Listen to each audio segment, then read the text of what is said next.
Hi, welcome to Richard Gabili YouTube channel, and for today's tutorial, I will be teaching you on how to change typing feedback of hardware keyboards in VoiceOver on iPhone X. But first, kindly subscribe to this channel and don't forget to hit the subscribe button and the bell to notify you for the new updates. And let's start! Using your iPhone X, from your home screen first, go to Settings. Then in the Settings, scroll down and find the Accessibility and then tap. Then in the accessibility, go to vision section and then tap the voiceover.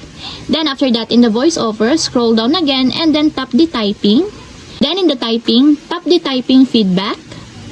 Then in this part, in the typing feedback, go to hardware keyboard section and then tap the nothing until there's a check mark on the side. And if you want to change it to characters, just tap it until there's also a check mark on the side.